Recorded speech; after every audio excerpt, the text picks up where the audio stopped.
coming up here. It's gonna There's be. a lot of good matchups, dude, coming up still. Mm-hmm. Feast Mm-hmm. week was great, but it's early.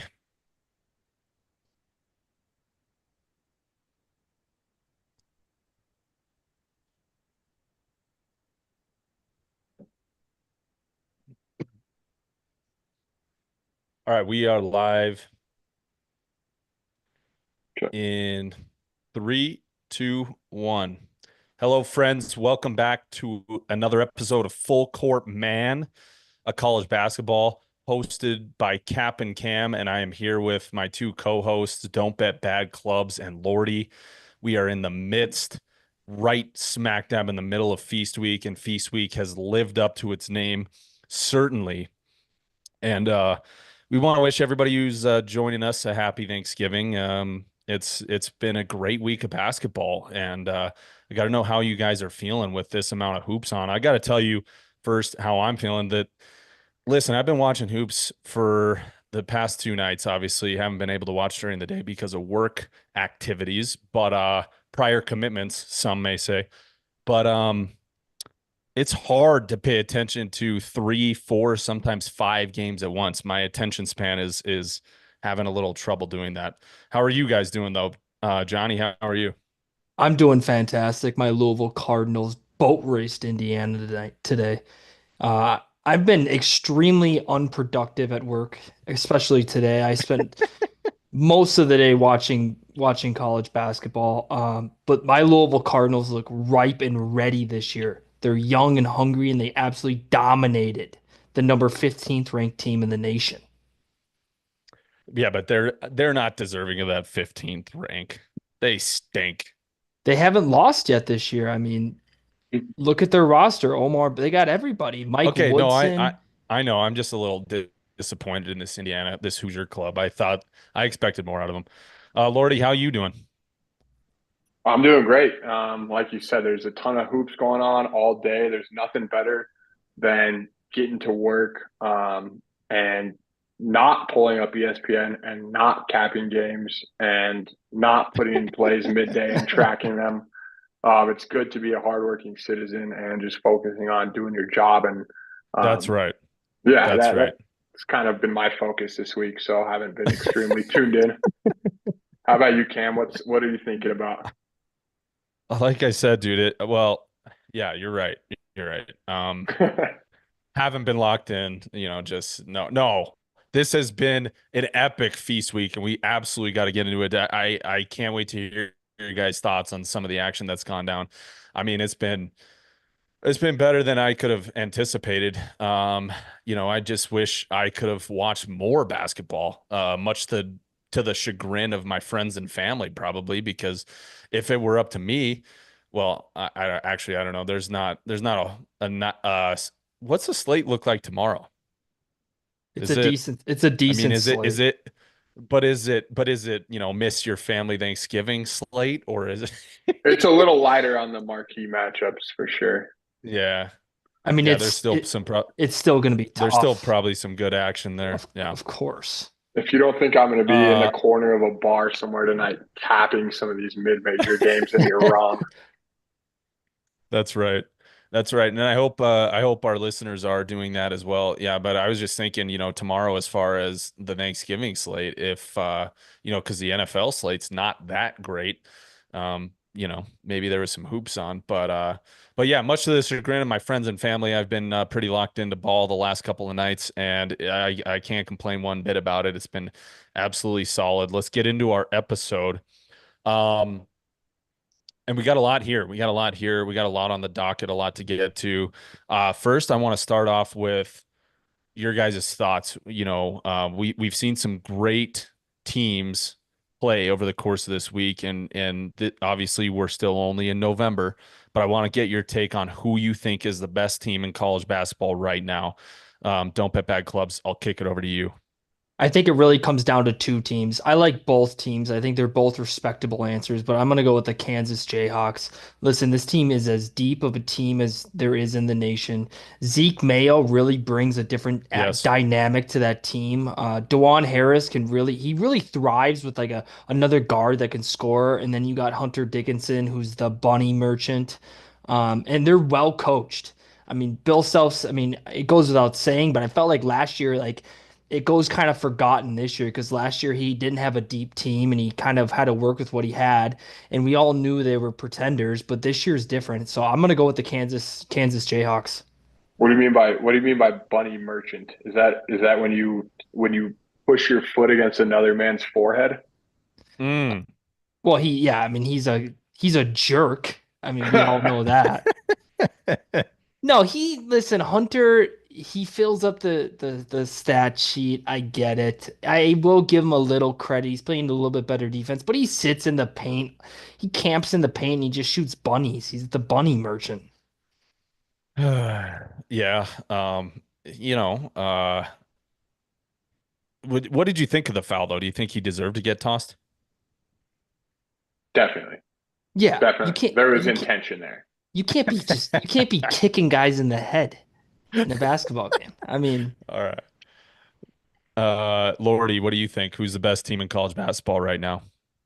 So I actually had Kansas written down, but I wrote two teams down. So for the sake of argument and conversation, especially after watching the game today, I think Auburn.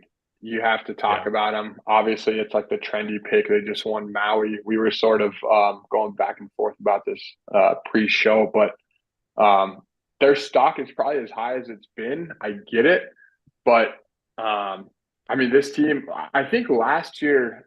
Well, I think last year was South Carolina, but I don't think Auburn played a particularly tough schedule leading up to conference play. This team has wins over Memphis, North Carolina, Yes. Iowa State, a solid Kent State squad, dominated Vermont, and then Houston. Like I at think this team Houston. Yeah. at Yeah. Houston. I think they're the real deal. They killed Memphis, who's a big team on the I offensive know. glass today. Janai Broom can score from inside and out. They have shooters all over the court. They seem to be super locked in defensively. And Chad Baker Mazar is a huge key on defense, but Yes. also Cardwell. Cardwell is a monster down there. They were throwing lobs at him. It was Dunk City all over again. I think that team has the makings. They have it on both sides of the court.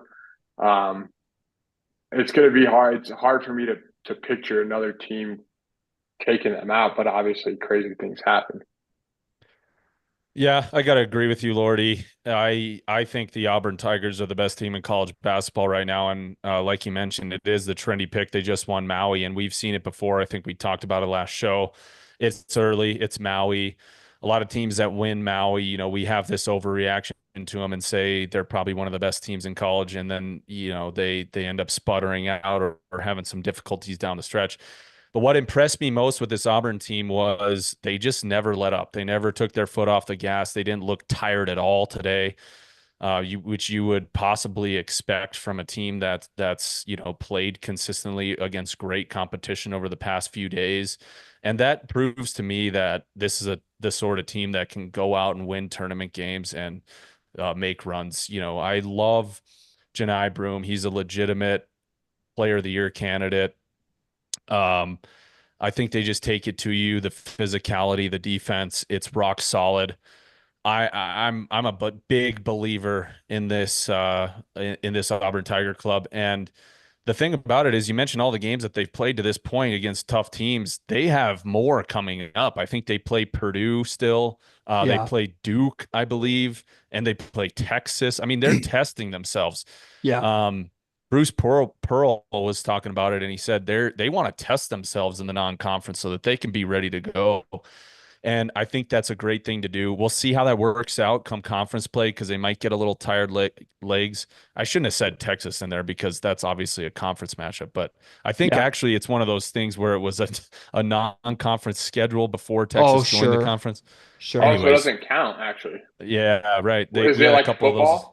Yeah, we had a couple of those in college football this year. But anyways. regardless, I mean, they're testing themselves, and we'll see if they still have fresh legs come conference play, because we know the SEC is going to kind of be a gauntlet, but man, they look the part for sure. And you know what's the most impressive thing about them is the wins over Iowa State and Houston, because those aren't just like any team. Those are no matter what, Houston and Iowa State are going to be tough. They're going to play good defense, and you got to be able to grind it out. And they show that they can grind it out. They show that they can beat a UNC team that can light it up, a Memphis team that can light it up. They're winning in multiple different ways. It's super impressive. Yeah, they come out and jump you from the start too. That game against UNC last night, they come out, jumped them early. UNC, of course, makes their run, which is going to happen. It's college basketball. They're a good team. And then you have this issue where, teams can kind of come back and stuff, and Auburn doesn't care. Like I said, they keep their foot on the gas. They'll step on your throat. I mean, they got a killer mentality. I love what this Auburn team has going on right now. Um, let's talk a little bit about some of the I want to get into some philosophical stuff here and ask you guys, because I have a few names on my mind. We've seen a lot of basketball over the course of Feast Week already, but who do you think's been the most impactful transfer so far? I've got a name on my mind. Lordy, do you? Yeah, I actually was wondering who you were going to go to first because while I was writing this up, I thought that we'd probably all have a similar pick. Recency bias, sure, but Tyrese Hunter Mm. has Oh, has been a standout for this Memphis team.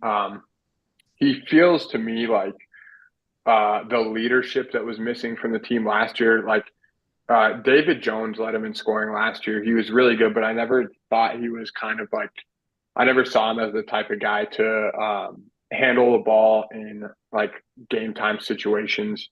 Same with Javon Quinterly. Like they don't like clutch shots doesn't really come to mind when I think of those guys. But seeing the way that Tyrese Hunter defends, but Yeah. also some of the big shots that he made, especially against UConn, but in throughout the Maui tournament, I think he is the type of guy that can actually turn that Memphis team into a contender. I think he's I don't want to say grown because he's probably always been this guy. I just don't think he had sort of the was in the right situation to shine this way at Texas. But yeah, I think Tyrese Hunter is going to turn Memphis into a powerhouse this year. yeah, that's great analysis there. He's looked really solid. Don't bet bad clubs. How about you? I'm gonna go to the SEC here. Tennessee, Chaz Lanier. Oh yeah. The North Florida transfer. Listen, this is a Tennessee team that really took the next step up last year when they had added Dalton Connect, the scorer. This team traditionally, Rick Barnes, Tennessee teams struggle scoring. They need a scorer. That was a big question mark with this team, and this kid stepped up. He's averaging 17 points a game, and Tennessee looks really good. So I had him, and I don't think you're going to pick this one, but I also I think Zeke Mayo has a huge impact on Oh Kansas yeah. and I really know. Yep. takes them to the next level. I think they can play through him. They don't have to play through, Hunter Dickinson all the time. It gives them a different dynamic. So those are my two impact transfers. I love all those picks. I love Zeke Mayo. I love Chaz Lanier. I think those are key pieces on real, true national title contenders. I'm going to give you one that's off the wall. All right.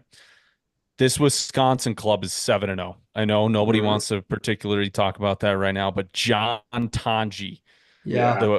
the transfer who spent 3 years at Colorado State, a year at Mizzou. This kid's averaging 23-5 for this Wisconsin team. And listen, we didn't really talk about this Wisconsin team. We were kind of sleeping on them a little bit, but this kid can light it up. This Wisconsin team looks pretty damn good. And for the Big Ten, for what it is, Wisconsin's going to be legit. So again, they just seem to find guys and just somehow reload. And this was a kid, correct me if I'm wrong, but Ray, I think he not play at all last year at Mizzou? I Or actually just pulled it up. He played 8 games last year, so I don't know if there was injury or something. I'm pretty sure he had a major injury, and it might have sat him out for a year at Colorado State as well. So maybe that's why he has an extra year of eligibility, but he's a senior. Man, this kid's great. And watch out for this Wisconsin team. I Well, like that. Go ahead, Ray.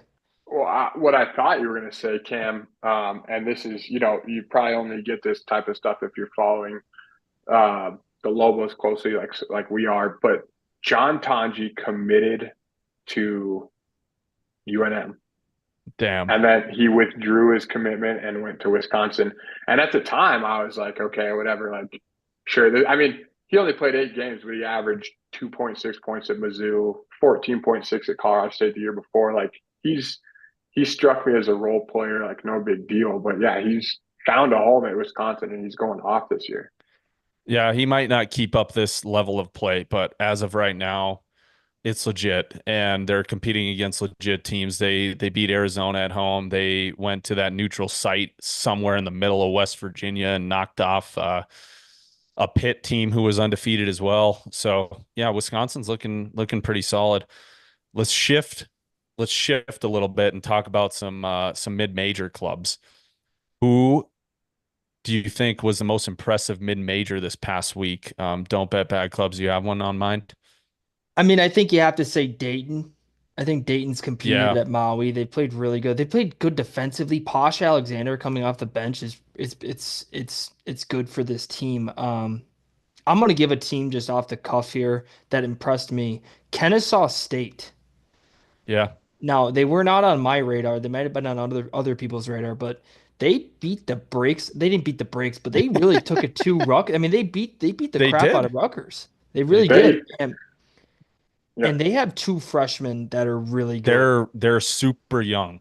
They've got Yeah. so there was a stat that I saw I'm a butcher it, but it was the most production from freshmen out of all teams in Division One, and I think Wow. Kennesaw State was number two, Rutgers was three.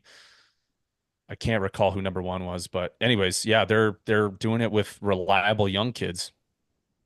Yeah, I was looking into that game the other last night because I was trying to decide if I wanted to take Rutgers or not against Notre Dame. That Kennesaw team, they dominated the rebounds against Yeah. Rutgers, who I think of as like a physical rebounding defensive team. So I agree. That was pretty impressive from them. Yeah, you know what though, Lordy, I watched that. Did you watch Rutgers and Notre Dame? I did not know. I didn't think Rutgers showed the physicality that I expected. I mean, they ended up winning the ball game, but it required a lot of effort and it required some heroics by their freshmen, and it required a lot of threes if I'm recalling correctly. They shot it pretty well from outside, and I just don't think Notre Dame had the playmakers to sustain it. But they didn't have the physicality that I kind of anticipated. But we'll have Yep, to see how that goes going forward. They're definitely going to be a tough team to beat at the rack. Um, Lordy, do you have a mid-major team in mind? I do. Yeah. This pick this pick made me realize how long a week is between our podcasts because I almost forgot that like we haven't spoken since this happened. But how about this coach comes up from the D2 ranks at Northwest Oh, Florida. dude. He brings like half his team with him to the D1 level, and they go in and they beat Miami, Florida Yep. Atlantic, and Vanderbilt on 3 straight nights. This Drake club is fun to watch. Yeah. Yes. Their offense is crisp. They rebound the ball well for a bunch of um, um, A bunch of Caucasian D2. men Yeah. Yeah. and D2 Right. D2 Yes. guys. Yeah, it was a really fun watch to see how they played. I can't remember what this tournament was called. Do either of you guys remember? The It was Charleston like, Classic. oh, it was the Charleston. Yes, yes. Really impressive showing from Drake. I love stories like that where, just a coach, it's almost like a money ball type thing, comes up Right. from D2, but he understands scheme, he understands how to score, offense, all that Yes. stuff. Really fun to see. Yes. Yeah, you took the words right out of my mouth. My pick was going to be Drake as well. This is super impressive. We thought maybe Drake would take a step back in the Missouri Valley just because of what they lost. by the way, side note, that West Virginia club looked pretty nice today. The DeVries father-son duo looked pretty good knocking off Gonzaga today. So there's that. But anyways, this Drake club, I mean, they're legit. Uh, Going again, not the greatest competition in the Charleston Classic. I think that Miami team is awful. Um, the FAU team that they're pretty good, but they're not the same as they once were. And then Yep. the Vandy team was kind of a surprise team that may compete in the lower half of that SEC conference. But nonetheless, very big wins for this Drake team, and I think it was super impressive. I think 3 of their starters were guys that came over from the D2 ranks. So that alone, that in itself is pretty remarkable. I love what this Drake team did, and I'm right there with you. And And Um, it just shows what coaching can do. yes, I mean, think about what was New Mexico before they got Richard Pitino? right, very bad. That's what they Right. were. He comes, he adds a different, I mean, it's just a different expectation, in-game coaching, prepping your players. Look at both our clubs. Look at Louisville is a completely different team this year. It absolutely, literally is a completely different team, but they're competing at a different level. And it's just what coaching can do in college basketball. It matters maybe more than any other sport. absolutely, couldn't agree more. Um, let's talk about the Maui Invitational because it's still going on. I'm watching the third place game right now between Michigan State and North Carolina, but this was a great tournament nonetheless. So there's a lot of storylines that came out of this. For a long time, this has been looked at as the premier in-season tournament in college basketball, and I think this year it was as well again. We speculated that maybe the field was a little bit lesser than it had been in years past, but you had Dayton competing, coming out looking very solid. Obviously, Auburn dominating and winning the thing. You had a Memphis team really step up against better competition than they've played to this point in the season and look really solid, making a run to the championship game. You had UConn, the two-time defending champ, look softer than normal and very beatable. So takeaways from Maui, Lordy, what do you think? Yeah, I mean the main thing that I saw was what's going on with UConn. I mean, I had to pull up the box score here with Colorado. They didn't play well. It just looks like I mean, it was obviously a 1 point game, so the difference here looks like free throws. But I think a lot of people expected a stronger showing from UConn. I'm not going to act like I called this or anything, but I was wondering. I just didn't feel like Aiden Mahaney Yeah. showed this kind of national title team contender sort of play at St. Mary's. No. I'm not shocked that he transferred to UConn. Like he was a good player, but I guess I was just wondering how it was going to translate. And in my opinion, he's looked soft so far. He's gotten out physical. We talked about Tyrese Hunter and that defense, how they were able to change a lot of his shots, force him to turn the ball over. It's a credit to Memphis for sure. I didn't get a chance to actually watch the Colorado game, so I'm not sure how he looked in that one. But yeah, Terrible. UConn. Yeah. So I mean that's it right there. I don't know that UConn has the firepower they have had in the past. Obviously, I think Memphis looked really good. They got to the championship, kind of ran out of gas, but also ran into a buzzsaw that is Auburn. Don't bet Right. bad clubs. Are you seeing the same kind of thing?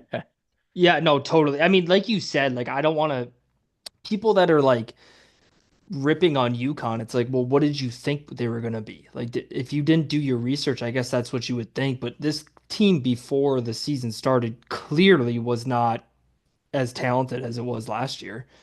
And I think the Dan Hurley antics, Oh, people are all up in arms about it, and I get it. Like he needs to calm down. It's the people that are like clenching their pearls and being like, "Oh, that's just so bad for the sport." Like, look at him. It's like this is who this guy is. And like I don't know, like what do you expect? That's what you expect, right? Like if you're gonna go watch Dan Hurley coach, he's gonna act like that. That's what and that's who he is. And Yeah, no, and I will say, Memphis shot 40 free throws in the game they lost, and they only shot 20. And in the game against Colorado, UConn shot 13 free throws, and Colorado shot 30. So that's a I don't stark know. difference. What's that a product of? I think there was some poor officiating in the Maui Invitational when I was watching, I think but that's I kind mean, of my point. Is like I don't know. yeah, Well, I th to go on what you were saying about Coach Hurley, I mean, I'm trying to find it here in the like game cast when he got called for the tech, but like it was a one possession game. I Yeah, understand you're correct. trying to get your point across. I understand you've won back to back national chips and like you yeah, have this rapport as like the yeah, fiery guy, like you'll do anything for your players. yeah, But you ultimately kind of cost him the game yeah, there. And I'm not, I agree with what you're saying. Like there's yeah, people out there saying there's no place in the game for things like that. There are, but if you're a yeah, good coach, you don't get teed up in that moment when you still have a chance to win the game. yeah. That was a mistake for sure, without question. Yeah, I'm gonna take a little bit of a different angle here and tell you guys that well, obviously Auburn. I mean, I learned in Maui that Auburn is a legitimate national title contender. I think I already thought that coming in, but it just proved it to me. I gained a lot of respect for Dayton, the way they Yeah. fought, the way they got out to leads. I mean, Posh Alexander, Zed Key, they got Yes. nice pieces. They're physical. They can shoot it a little bit. Uh-huh. They're not afraid of anything. They attack the rim.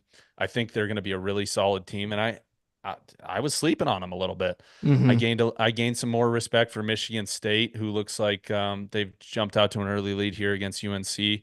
I think I found out that UNC is kind of who we thought they were. Yeah. They're a Cute. veteran team. Yeah, they're a veteran team, and they might show some flashes and they might be good in the ACC, but when it comes to when the rubber meets the road, I don't think this team has it really. Right. Um, you know, there's not a lot of shot makers around RJ Davis. Elliot Cadeau he looks like he always has, to be honest. Yeah. Like he's kind of like a hit and miss type of guy. He makes dumb mistakes sometimes. I gained some respect for Colorado, although admittedly didn't watch a ton of their games. But I gained respect for them, for competing.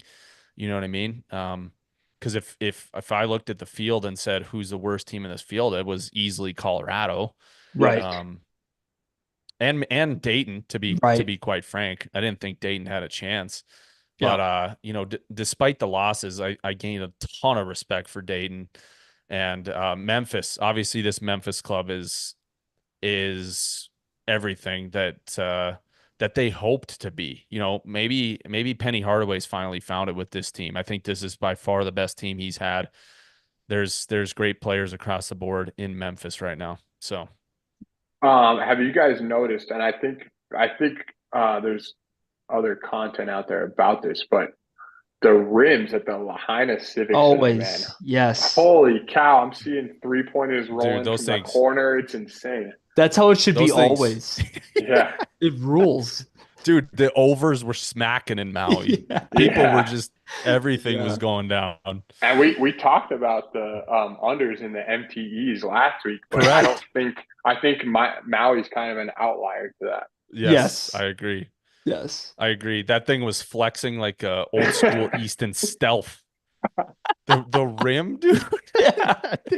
Dude, like if Yeah. a 3 pointer hit the front of the rim, that thing was going down 3 inches and just letting the ball in.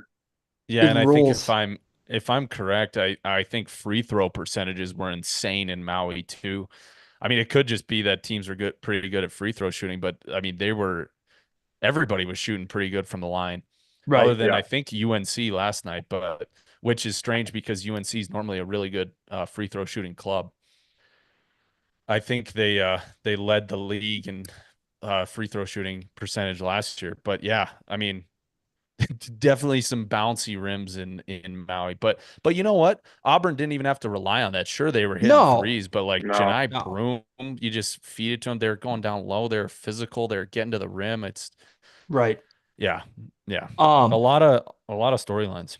I want to mention too Iowa State. I know they didn't win the sucker, True. Yes, I forgot to but mention them. what they showed against Auburn, I love because here's the thing that happens in Maui, and this is before what after I'm done talking about Iowa State, I have a question for you guys. But Iowa State, what they showed me against Auburn, I trust. They're like Houston to me. Like like betting them to make the Final Four, maybe not winning it all, but betting them to make it to the Final Four, I feel like is a really good bet. They're going to be a consistent team for you all year. Like they kind of are who they are. They can make shots this year. They play a little faster.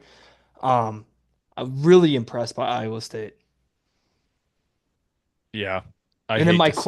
my question is, in Maui, there's always the one team where it's like, I don't, and then they do really well in Maui, and then the season goes on, and you're like, well, I don't understand this. They were so good in Maui. Like, there's a team like that every year. Correct. Who is that Exactly. team this year? Oh, that is a great question. I think you might look back on Maui and say that was the best basketball that Auburn's played. Wow. I look at Auburn as a true national title contender. I really do. I think they have all the makings of it, but I think you're going to see them lose ball games in the SEC, and Yeah. you're going to think, how is this happening? Because Yeah. I think some teams are going to be able to scheme Janai Broom out of it potentially. I It's hard to do that because he can score from anywhere on the floor, but uh, I mean, even though they might do that, though, they have players all around them. Um, ah, I don't know. I You think, might look back at Maui and say UConn was trash in Maui. How are they good now in the right. Big East? Yeah. I think that's going to happen. I think maybe Memphis is a Yeah. candidate for that.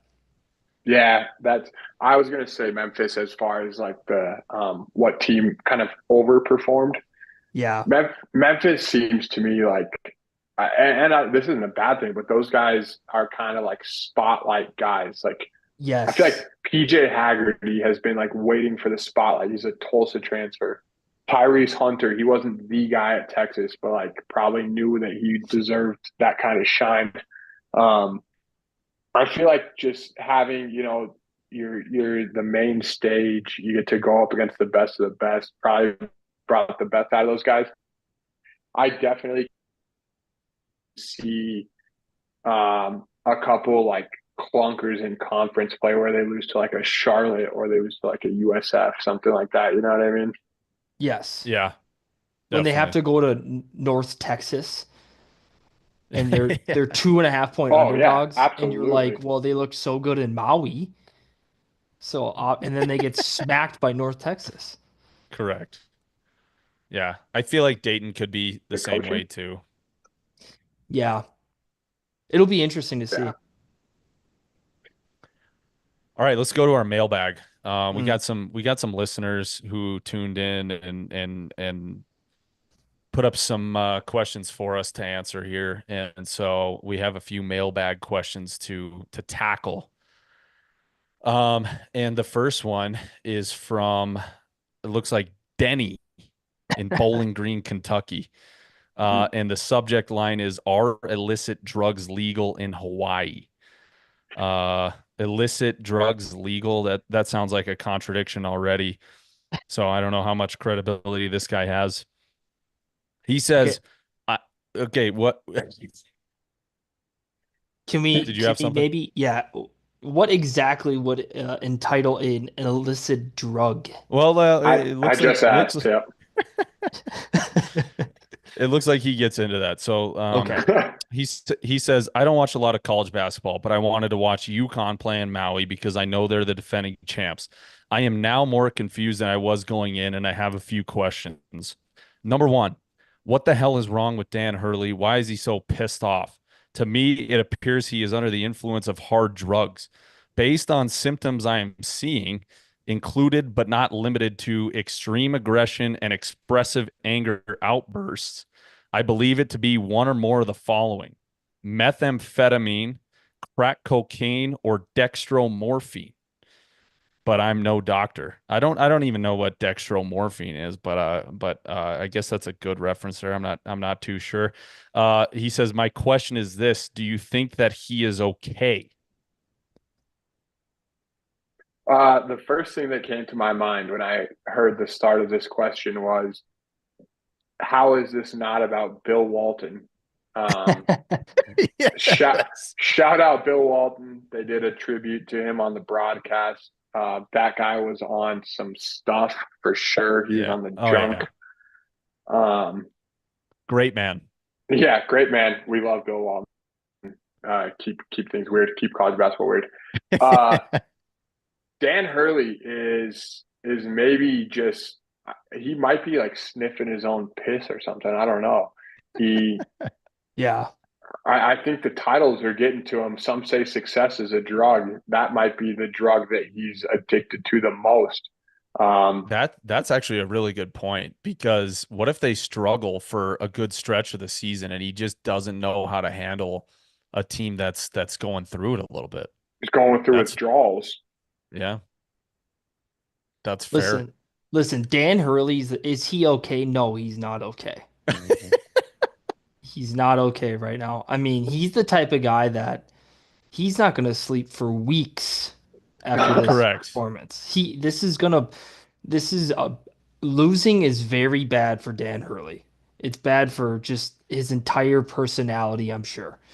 Now, listen, Dan Hurley's a good man, but when the whistle blows, I mean, he is who he is.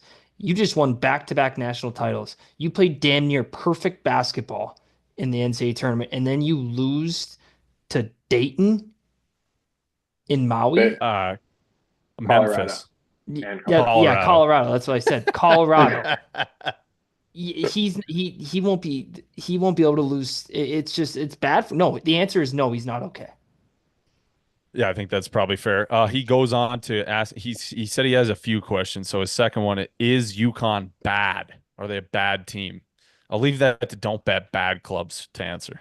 No, I don't think they're a bad team. I think they're gonna just hit their stride here in conference play. I'm actually gonna try to not future wise buy in on them, but I think they're gonna respond nicely in Big East play. What do you think Denny does for a living? Uh, From that's a Bowling great question. Green. Um, He sounds like a Starbucks barista. no, no, no, not no. He You probably think he works he's an at auto. Valvoline? He yes, he works at an auto yeah. repair shop. Yes, that's right. I was I thinking NASCAR pit crew, but like a little less successful. yeah, maybe So he's that's working the Valvoline, perfect. yeah, exactly. He's probably working moto cross racing. He's a pit crew. Yeah. Um that's his side gig. Well, he said he didn't watch a lot of college hoops, so you can't blame the guy. And his third question is it really possible to be that angry and that pissed off on a tropical island? And I think that's a great question, Denny. And by the way, Denny, I would love to know what your occupation is. But I didn't know it was that possible to be that angry while in beautiful Maui. I didn't know that. So thanks, Dan Hurley, for proving to me that if I go to Maui and I get pissed off, it's okay. I mean, isn't it hilarious? Like he's in Maui, they have this court where they got the paint is like flowers and stuff, and Dan Hurley in his Hawaiian tee is just pissed off. I mean, it's kind of beautiful when you think about it. I It was gonna actually is. ask. Yeah. I was gonna ask, what was he wearing a Hawaiian or was he just buttoned up? I think he was wearing a button up like Yukon thing, but it was like a button up like you would wear in Well, Yeah, Hawaii. if you don't wear like a Hawaiian shirt on the sidelines as a head coach in Maui, you legitimately put coal in your kids' stockings at Correct. Christmas. Like you're a Correct. dickhead. I would wear that's right. flip-flops. Yeah, why wouldn't you? Yeah. Yeah. I have I'd get a something to say box of about that. sand and just stand in the sand. Wear the sunglasses like on top of your head. Yes. And you just have you have raccoon eyes from wearing Yes. Maui. They probably supply Maui gyms to Correct. everybody. You Yeah. just you got a little sunblock on your nose still. Yes. Hey, that's another thing By we the way, should talk about. What do you think those players get for going to those tournaments? Just for perspective, my cousin played a year at NMSU, and they went to some shithole tournament and who knows where, and they all got like PS5s. So what do you think yeah, they're dishing out at Maui? yeah, it's definitely a BCS bowl game type merch and giveaways. They're Yeah. they're getting a lot of stuff. Yeah. Tequila sodas. Well, you know what was funny is I don't know if you guys saw, but like they did those breakaways in between commercial breaks and stuff like that, and they were talking about how the Auburn team did like a rowing excursion, and they're out there like, and then Memphis did like a sunset cruise type thing, and they everybody's just drunk and Yep. yeah, you know. But Hmm. yes, to answer your question, they're probably getting a lot of merchandise, that's for sure. Our next question comes from Kent in Green Bay, Mm. and the subject line is your competitor. He said, I've been watching my local basketball team, the University of Wisconsin Green Bay Phoenix. Doug Gottlieb looks drowsy, uninterested, and lost. Hmm. Do you think his lifestyle, podcasting, radio, and trying to be a Division One basketball coach is sustainable? The answer to that question is no, it's not. And not only is he failing his players by being drowsy and uninterested. I've heard his podcast numbers are going down on all facets. I mean, he's not locked into anything. He's like a squirrel right now. Doug Yeah, Gottlieb is squirrel. it's like when you have Well, too many hobbies and you can't narrow in on one, so you just never get good at any of them. You're below average at everything. Yeah.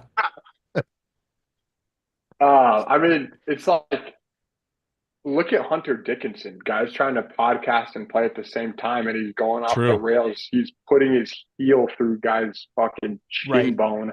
Correct. Um, I have to think something similar is happening to Doug Gottlieb, and the players. All they have to do is go sit through film sessions hungover and get through practice. Doug That's Gottlieb's right. the one actually crunching tape, Hmm. drawing up sets, things like Right. that. Right. So he's gonna tire out. This isn't for the weak of stomach. Yeah, to be honest, I would be advising our listeners to try to fade the Wisconsin Green Bay Phoenix Yeah. for the better part of this season. I don't think they have it in them. This guy's he's spread thin. He's spread thin across the Now, board. now let me ask you something. He's got to give something up. What does Well, Doug Yeah. Gottlieb give up first? I thought that he was going to give up the radio show or at least one leg of his media Hmm. uh aspect, the podcasting or the radio. I thought he was going to give one up, but apparently he's still on the radio Right. daily. So, I mean, I think he should probably give up media altogether. He might be a better basketball coach than he is podcaster. maybe, but Uh, yeah, Let me ask you guys this real quick. Can you name the leading scorer in the nation and what school this individual attends? I cannot. No way. Anthony Roy is averaging 28.3 points a game, and he actually goes to the University of Wisconsin Green Bay. Wow. I learned Wow. that today. Shout out my good friend Miss Quertaw Okay. for that one there. See, yeah, I he's mean, a better coach. His they're his podcast numbers are going down. Well, either Like, that or he's being carried by one elite scorer. yeah, they're 2-5, and he just lucked into, I guess, some guy who's got an absolute burner. they've already played That's right. 7 games. His life has to just be hell. That's Oh, that's dude. another thing we should talk about, but maybe we'll save that. All right. The next question in our mailbag comes from Willis in Colorado Springs. And he's calling me out here. He says, Cap and Cam advised me to quit my job, which I did. I watched a lot of college basketball and I spent a lot of time on my mobile sports book. I lost my wife. She took the kids. I gained 12 pounds and now I'm in financial and personal ruin. What do I do now? And he says, Happy Thanksgiving, by the way. Thanks, Willis. Happy Thanksgiving to you as well. What do you do now? I say keep your nose to the grindstone. The only way to get out of a rut is to keep gambling. Chase your losses, of course, responsibly. Keep Yeah. your units, but Yeah. chase responsibly and Uh, get back. Yeah. But you might want to pick up a side job, at your local pub or something. I mean, at least be gainfully employed. Well, let me pose this solution to Willis. And I'm not one to toot my own horn here, uh-huh. but Go um, off. Go off. I'm currently, as it stands, 9 games over 500. I tweet out all my plays Yep. beforehand. That's right. Um, Responsibly, this guy, if my math is correct, by the end of March, I could be up about 36 units. Boom. Um, that's all I'm saying. I just think that this guy could benefit from following Lordy on Twitter. That's right. That's That's absolute. correct. That's what I do.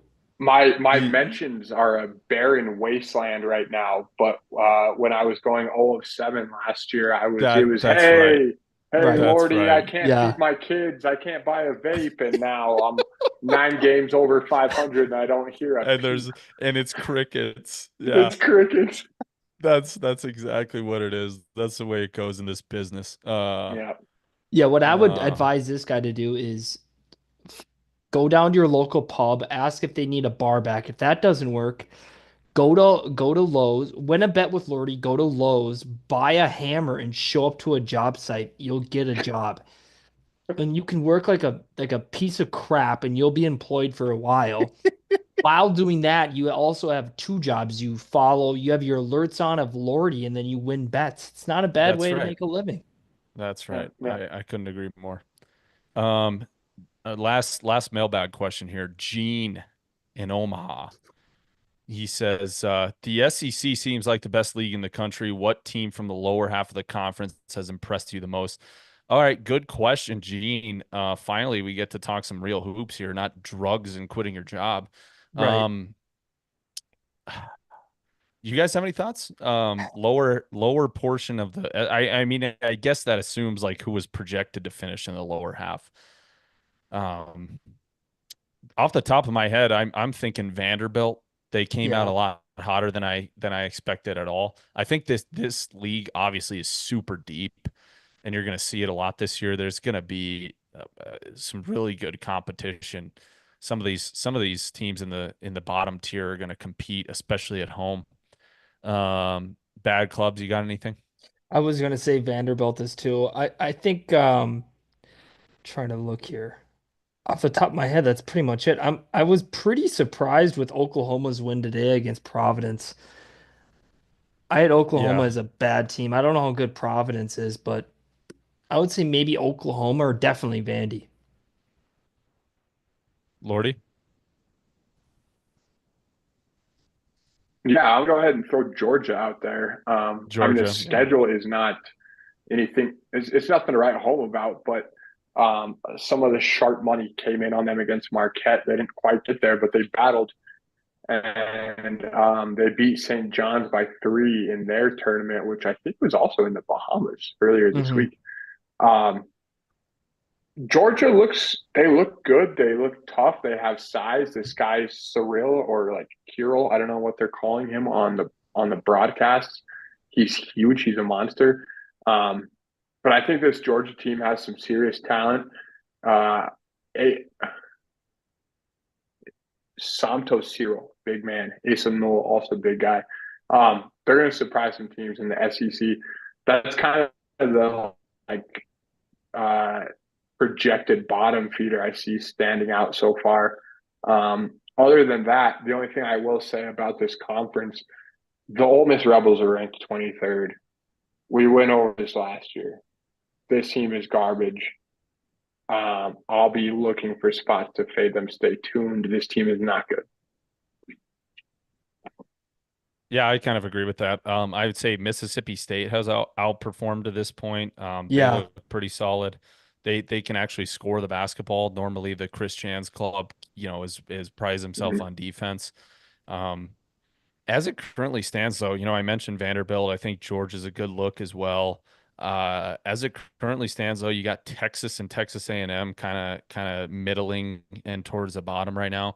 I'll tell you what, I think this Texas team, I haven't liked the way they've looked to this point. In fact, I'm really down on them, but they have some guys. This Trey Johnson kid, Hmm. when it comes to freshmen, this kid is a top 5 NBA pick. He is long. He can shoot it from anywhere. He plays with grit. He's got a high motor. I really love Trey Johnson at Texas. I think they could find their footing. You add guys like Arthur Kaluma in the mix there. I think Texas might find their footing and find themselves in the middle of the pack in the SEC. And then Texas A&M, I think they've underperformed to this point in the season. They picked up a nice win at home against Ohio State, but they lost yesterday against Oregon, who we didn't really know a whole lot about the Ducks, but Texas A&M, expect them to it'd be a good. Those are two good buy low spots, I think, Let me potentially. ask you this.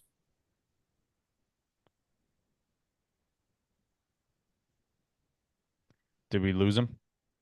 I think he I, froze. oh, shoot, shoot. Can you guys not hear me? Can Yep, you we hear can me now. now? We you Now we got you. All right, I'm turning Wi-Fi off so we don't have that happen again. Do you guys believe Arthur Kaluma is good? No, no, not necessarily, but maybe as some sort of role player. It it's interesting when I watch them play. Like he's so herky jerky. He's like slow and fast at the same time. Kind of takes bad shots. He doesn't have a real pretty jumper. I ever since I He's saw him at Creighton, I kind of thought like he's not that great. I don't know. he's like Kyle Anderson for the Wolves last year. He's Yes. like but he doesn't play as good of defense. Like he's like he'll sometimes light it up and find ways to the basket, but he is very herky jerky and sometimes can look fast and sometimes can look decent as a ball handler, but yeah, he's a weird player. He's what he is something that there aren't very many in college basketball, and that's like a wing player that's a two-way player. There's not a lot Yeah. of them in college basketball, and I think he could be defined as that. I mean, I don't think he's certainly not an NBA player, but in terms of college basketball, he'd be like your oh, I don't know. He's just a two-way wing defender that he's big. And so he's Yeah. always He going to be able to be on a good team because that's hard to find. he plays like he's always getting fouled. That's Yeah. how I would describe it. Like constant fouling. Kyle Anderson. That's Yeah, about it. Yeah. pretty Exactly. it's actually not With a a li bad compare. with a little bit better scoring ability, but all right, thank you everybody that reached out to us through the mailbag. The mailbag portion of the show was sponsored by Tax Slayer. Slayer taxes this year, every tax situation, every form, we've got you covered. Tax evasion is not cool, all right? Tax evasion is bad. If you end up with enough gambling winnings to claim them on your taxes, which most of our listeners probably won't, then but if you do, just go to our guys at Tax Slayer. And Thanksgiving, it's the holidays. Nobody wants to talk about taxes, but tax season's right around the corner. And let me just tell you, let Tax Slayer slay your taxes. Shout out Visit Tax tax Slayer. No, that's visit big. taxslayer. Visit Wow. taxslayer.com. Um, all right, and then I want to jump around a little bit here. In that vein, it is Thanksgiving, right? Hmm. And we are thankful for everything that's going on. Feast week, we're obviously thankful for. We're thankful for the sport of college basketball for keeping us out of our seasonal depression, as we've mentioned before. But there are things about this sport that just, get stuck in your craw a little bit. And there's things that I presume we all can agree on that we hate about this sport. Don't bet bad clubs. Give me first. Let's start here.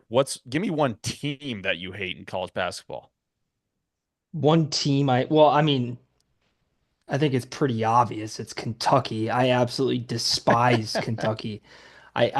Their fans, I mean, their name of the arena is Rupp Arena, and that's worse than the Washington R words. Adolph Rupp was a known racist, and they just don't even care. Kentucky fans are the worst. I hate Kentucky. I hate Kentucky. Lexington snobby. It's snobby. It's high Glory class. Road. Yes, correct. It's pinky in the air, drinking their white wines. It's disgusting. That's probably what Spread Inspector is doing right now. He's not in the trenches with us. He's Nope. pinky up. He's probably a Kentucky fan. That's a good bit. Spread Inspector's a Kentucky fan. Lori, what about you? A team that you hate? A team that I hate is a team that I got suckered into betting, but it's not just today. I hate this Indiana club, and I'm partially mad at myself because I I looked at their ESPN page today and I saw this number 14 next to their team name. Hmm. And I don't know who's in charge. I guess it's the Associated Press and coaches poll who are in charge of determining these rankings. I mean, whose idea was it to put this team at number 14? And I'm Correct. so mad at myself that I got suckered into betting them today. Um, Omar Ballo, my concern with him at Arizona was that he was out of shape and fat, and he looks the same. It's Kanan true. Carlisle starts. He I don't looks even. even worse. It's Yeah. true. Like I don't know who Kanan Carlisle is. Mackenzie Mbako is your best 3-point shooter. Um, what is Trey Galloway doing on a Division I court? That guy should be doing like toenails somewhere in Palm Beach. He's like, I was disgusted by the way they played against Louisville. I not to rain on Don't Bet Bad Clubs parade, but I really don't think that this Louisville club is an elite program. I just think that they ran into a Hoosiers team that is supremely overrated. I'll be looking to fade this team moving forward in Big Ten play. They just couldn't handle the ball. They looked scared. They looked weak. I'm They very don't. disappointed. Yeah, they don't have many ball handlers. That was a glaring issue today. Yep. Mike Woodson, his seat is hot. His seat is hotter than expected. I mean, I think coming into the season with the amount of talent that they were supposedly going to have, it was kind of a win now or you're gone kind of thing. You know, spent a lot of money in NIL. Umar Ballo looks atrocious. I mean, he is slow. He is fat. He's gotten worse. He's on the trajectory of what's the kid's name at Syracuse now? The former TCU Oh, Eddie standout. Lampkin. He's on an Eddie Lampkin trajectory, and I'm not Yeah. kidding when I say that. It's bad. I mean, he looks lethargic. He looks disinterested. Who is Kanan Um, Carlisle? 0 for 2 from the field, 0 for 2 from 3, 4 turnovers. Who is this guy? Get him off the court. What are we Okay. doing here? Okay. I'm not saying you guys are wrong. All I'm saying is that you guys did bet on Indiana today. that's right. Let's give Louisville their flowers. I Well, understand they're not a Final Four team, but this team's come a long way from what they were last year. absolutely, and I'm not trying to take anything Yeah. away from Louisville. Okay, good. Good. That's a good win for them. I think they're going to be solid too. I mean, we talked about it. I mean, this is a team that is going to take the next. I mean, taking the next step for them based on what they've been the past couple of years would be just being competitive, like making an NIT appearance. This is such a backhanded compliment from Captain. No, K. I know. I'm just I saying, know, like But it's it is. crazy. But It's you're taking right. the Crazy.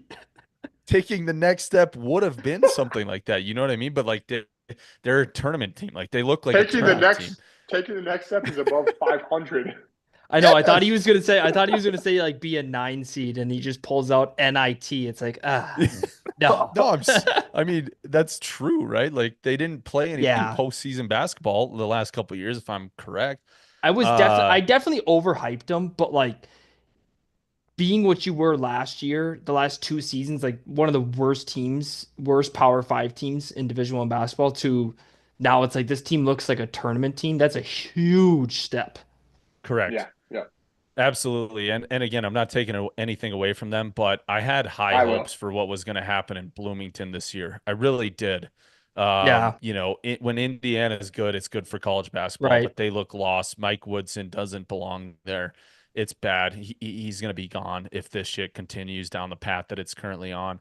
Um, Let me ask you this. I saw something on X today. Yep, Uh, I've heard of it. maybe it's pure speculation, but Brad Stevens, a guy who formerly declined the Indiana job to go take the Boston Celtics job, can't blame the guy. Now he's an exec in Boston, right? But do you think he has the itch for college basketball enough to potentially return and return Indiana to greatness?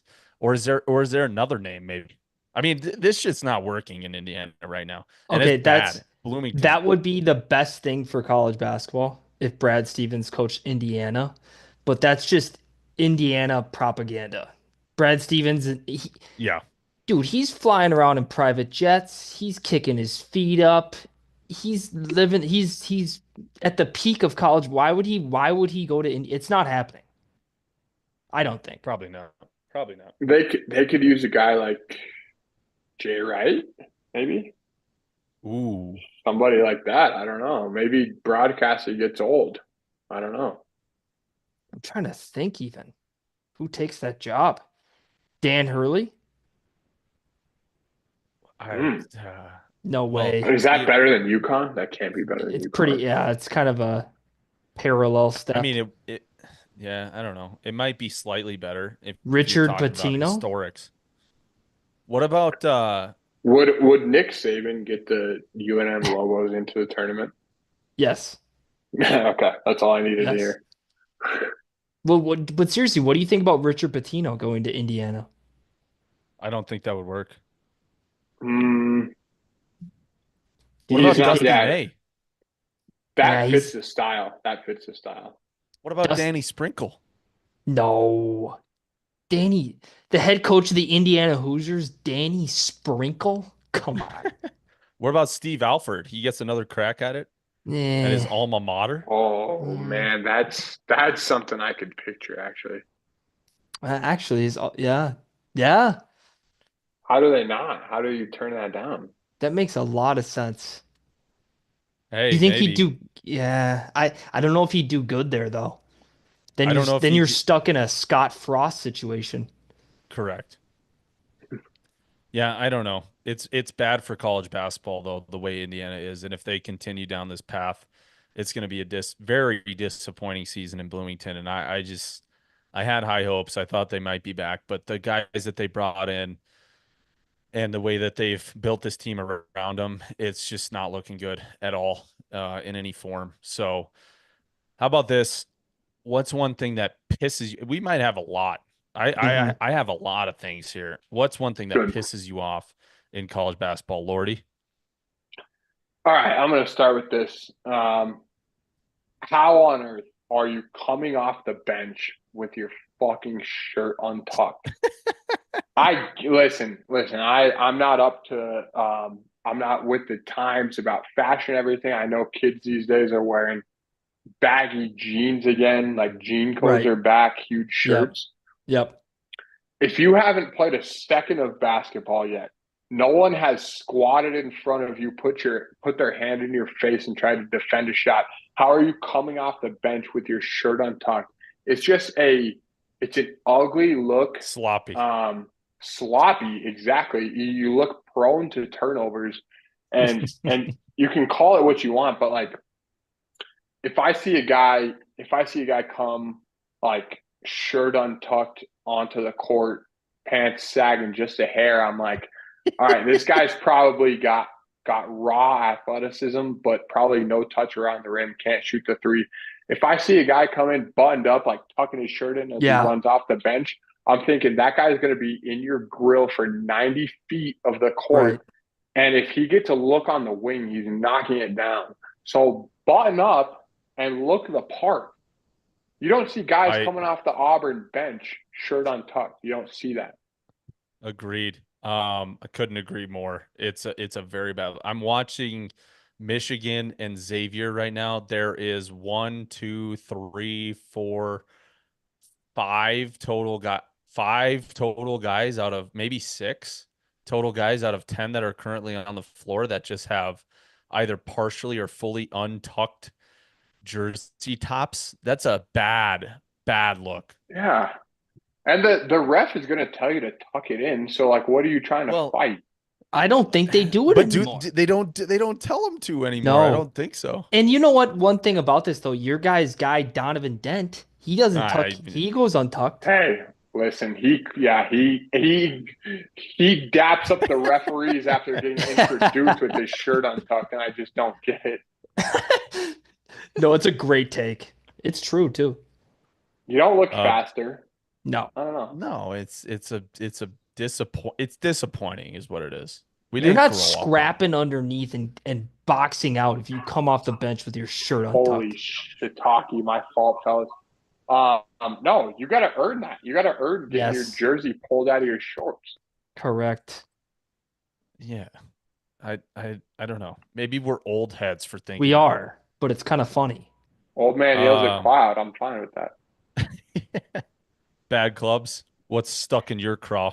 I got two things. I watch a lot of college basketball, and I would say, I mean, a lot of the time you're watching a team, you're like, oh, where's that kid from? Oh, Minnesota. Jackson McAndrew, kid for Creighton, freshman. Where is he from? Why is that in Minnesota? I'm watching the Michigan State game right now. Trey Holloman, where'd he go to high school? Oh, Creighton Durham Hall in St. Paul, Minnesota. Why can't we get these guys, these 4-year players, to stay in Minnesota? It just drives me nuts. So that's my first one. My second one. Well, let me say before you get into Wait, that, yeah.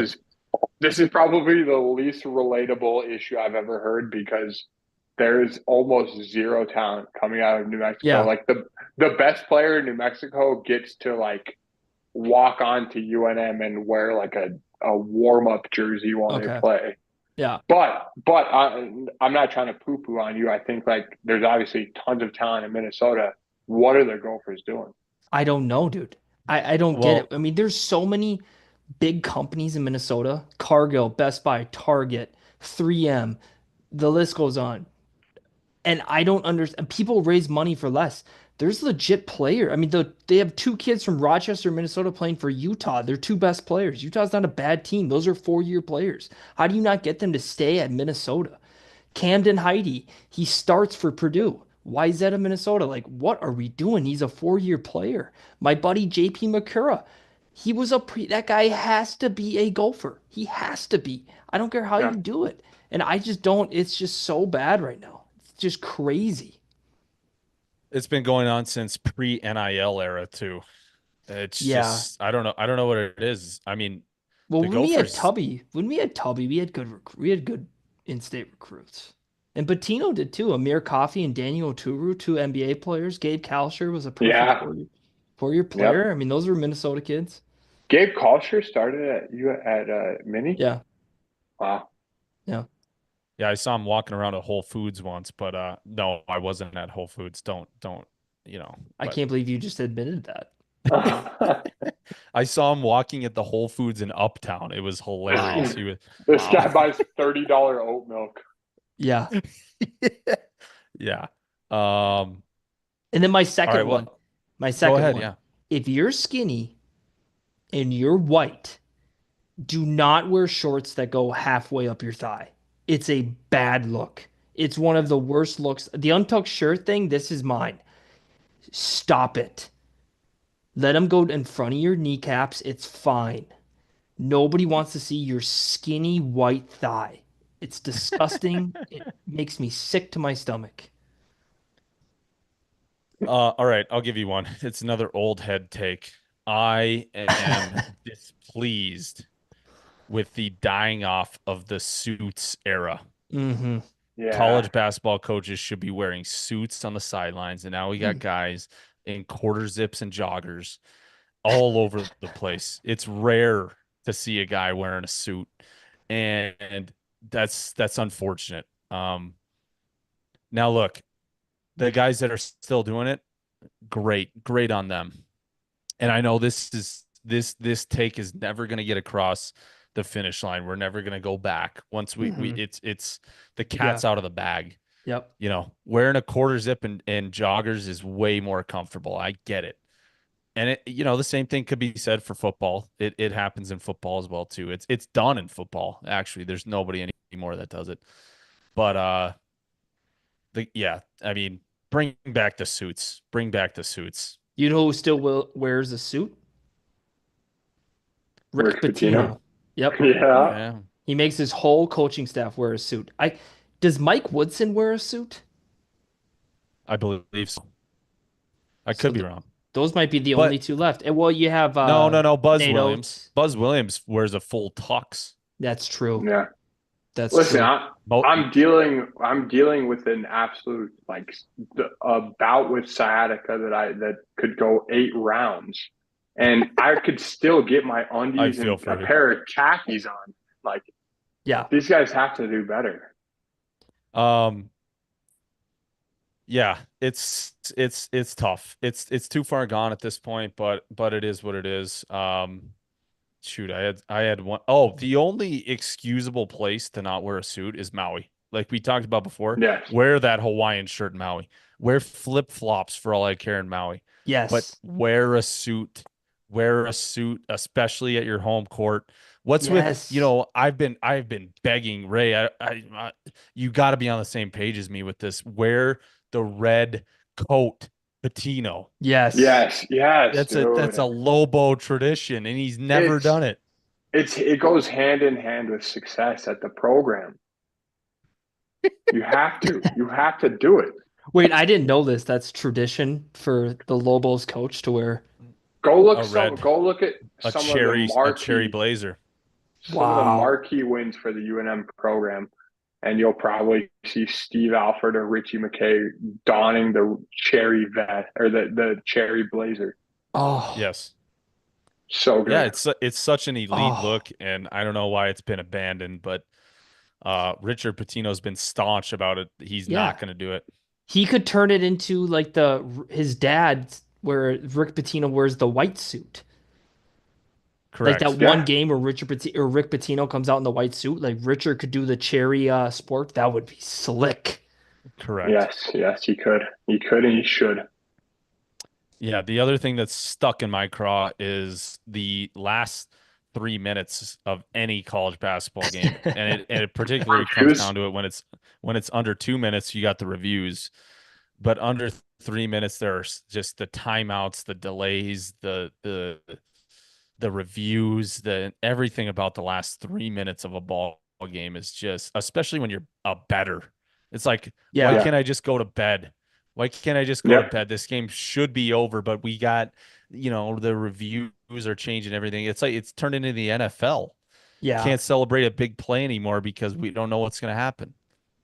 Well, I mean, it's not just the time. The time aspect of it is terrible. But I've been watching games and like the defender is like giving the guy a hickey on the neck. And the guy tries to rip through, catches him like over the forehead with a glancing elbow, and all of a sudden we're going the other way with 2 free throw shots on the ball. What are we doing, man? Like, if you're going to be molesting somebody, you can't be afraid to take an elbow across the chin. I think some of those calls have gone way too far. The cylinder rule is pretty subjective in my opinion, and not well fleshed out. Like, we got to figure that out. There was a play in that Penn State Clemson game, the last play, where what is it, Chase Hunter? Yes. Yeah, Chase Hunter, he gets the ball and the game's over and he goes to dunk it, and the Penn State player kind of was like, I didn't know he was going to do that, but he jumped and tried to block it late to be like, you're not dunking out, like you're not. I mean, it was And then the guy grazes him in the head, and there's no time left. And they're like, well, it's a flagrant. So it's like, what are we doing here? I mean, just call the game. Just call the game. Okay, let me ask you something. Do you think it would be beneficial and it would be a better product if they went to 4 quarters? No. You don't think so? But you're talking about there's 2 halves and there's all this stoppage in play. You don't think that has too many anything media to do timeouts. You don't think that has anything to do with it being two halves versus four Possibly. quarters? I mean, possibly. Less media timeouts would be nice. Two We don't media we don't timeouts. yeah, we don't need the under 16 timeout. Like Yeah. that's No, zero flow to the game.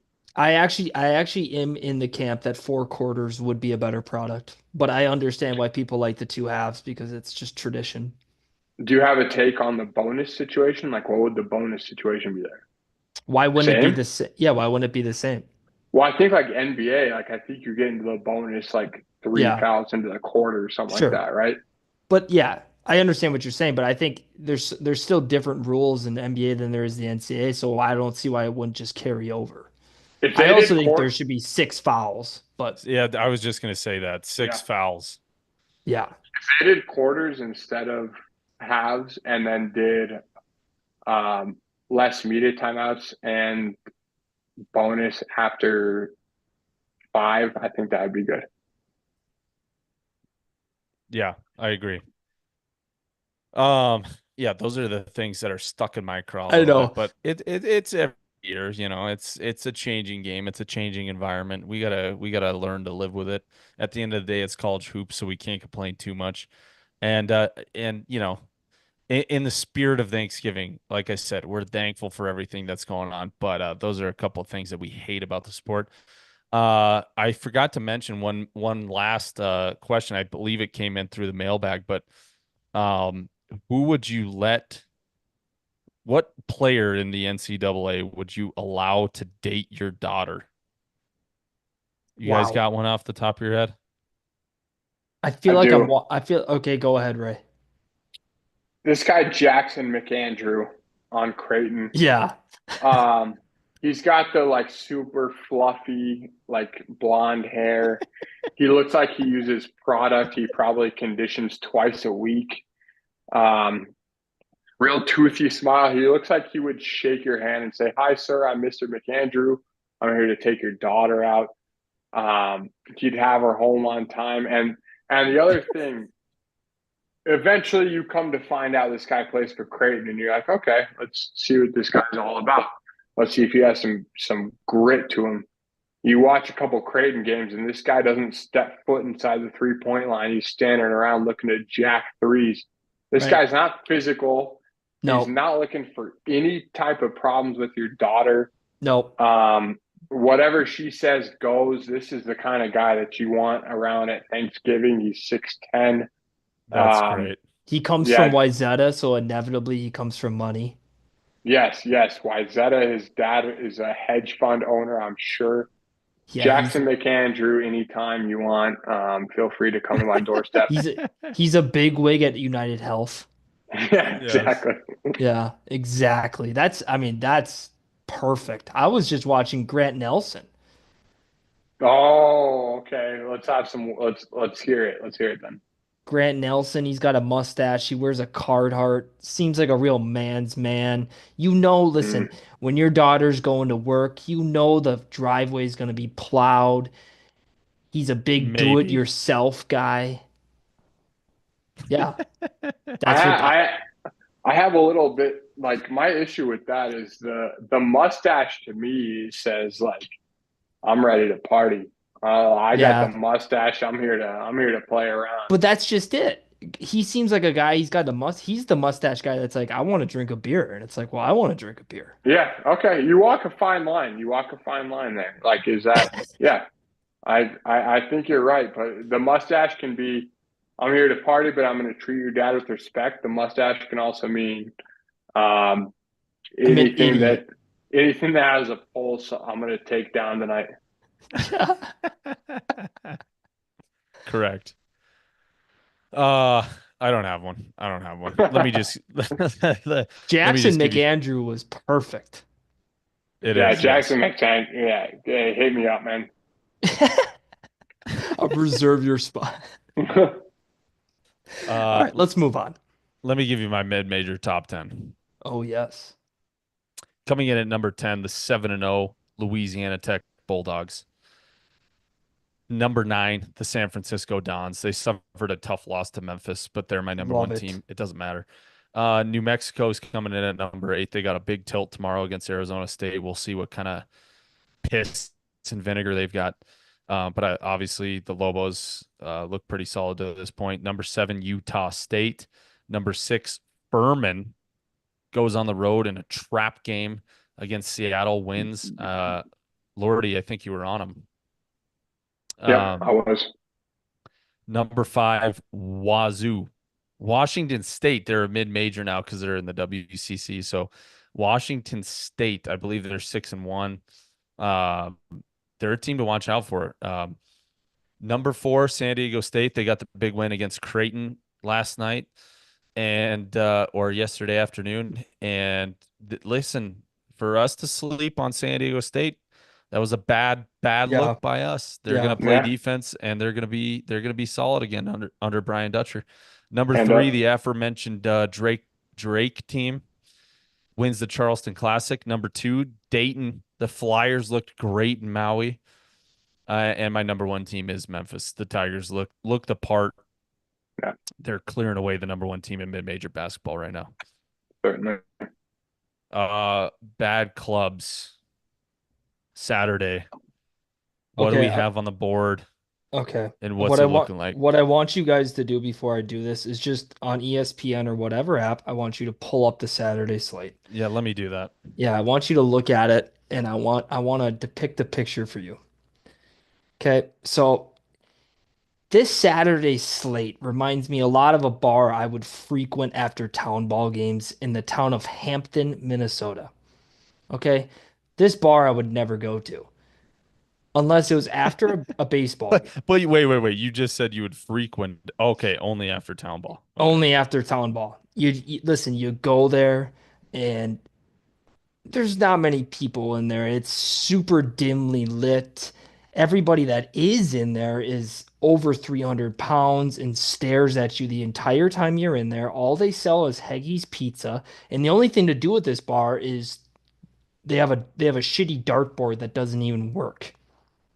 But they sell beer. Right. They also have these freezers where they sell meat in there. So Correct. local town people can go. It's a disgusting, grimy place, but they have Heggie's frozen pizza and Mick Golden Light on tap, so it's fine. This Saturday slate is tough. I think the best game in this Saturday slate is the Western Slam, Kennesaw State versus Kent State. I mean, it's bleak, fellas. It's Yeah, real with tough. with a couple of treasures mixed in, right? Like you still got this Vegas tournament going on, the Players Era, whatever the hell it's called, Oregon, Creighton. Yeah. Um, yeah, I mean there's a couple of gems sprinkled in there. I'm Cal State, Northridge, and Montana State. That's got my attention. Yeah, I mean that's what I'm Rutgers, saying. Houston. Rutgers will get bodied, but yeah, no, I hear you. That's a great analogy. It's a tough analogy. All right. Tough week. Yeah. Yeah. Lordy. Well, it's a tough week after Feast Week because Right. Feast Week was so good. Um, Lordy, do you have a underdog prepped for us? Do we have him? Yeah, Looks like yeah. he's oh, there he is. Apologies. Was taking care of some business. Listen here. I know that don't bet bad clubs. This isn't what he's looking to hear. I think that Louisville got their marquee win of the year. I think they're patting themselves on the back a little bit over an Indiana team that was supremely overrated. I like this West Virginia club. I like the style of ball that they play. I think this coach DeVries has them on the right track. It opened with West Virginia as a 2.5 point favorite. You can now get Louisville, or well, you can have West Virginia as a 1.5 point dog. Unfortunately, I'm gonna have to go with the Mountaineers as my underdog tomorrow. All right. Do we have any rebuttal, any counterpoints to that? Listen, you fading Louisville today worked out for me, so why would it change? I feel good. And Yeah, I no, it It should make your blood boil. No, it really doesn't. I mean, listen, does it bother me? Do I want to stick it to you? Did I want to stick it to both of you two today? Of course I did. It felt great. But I also I understand had this unbiased. guy's I had this guy's father and possibly brother in my DMs today Yes, yes, about this Louisville club, and I yes. understand, but I don't think the same thing is going to happen tomorrow. I want you to understand something. I can be unbiased and I can understand why you would take West Virginia here where I disagree. Now, my father, Chris Dittman, doesn't get it. He lived in Louisville. He's the biggest Louisville basketball fan I know, or anybody on this podcast knows. He's massive. So when you're going to take West Virginia or you're going to take the other side of Louisville and it loses, you'll probably hear from him. Yep, fair. Hey, well, Lordy, you picked up your first underdog win, Illinois Yes, State, right? yes. Plus 260. Thanks to those that tailed. We'll be looking for more. Absolutely. That's great. That's great. Well, fellas, I thought that was a fantastic episode. Thank you, everybody, for tuning in. You guys got it? Anything else before we sign off? That was a blast. Yes. I'm just sad it's over. Feast week is a blast. Yes. Yeah. Happy Thanksgiving to all you guys that listen. Thank you so much. I know there are friends of mine that listen, friends and family. Could not thank you enough. We're trying to grow this thing, so appreciate you. Absolutely. Absolutely. Spot on. Spot on. That episode was great. Had a lot of fun with you guys. Happy Thanksgiving to everyone, and we'll talk to you next week as things settle down past Feast Week. So thanks everybody. Full court, man. We're signing off.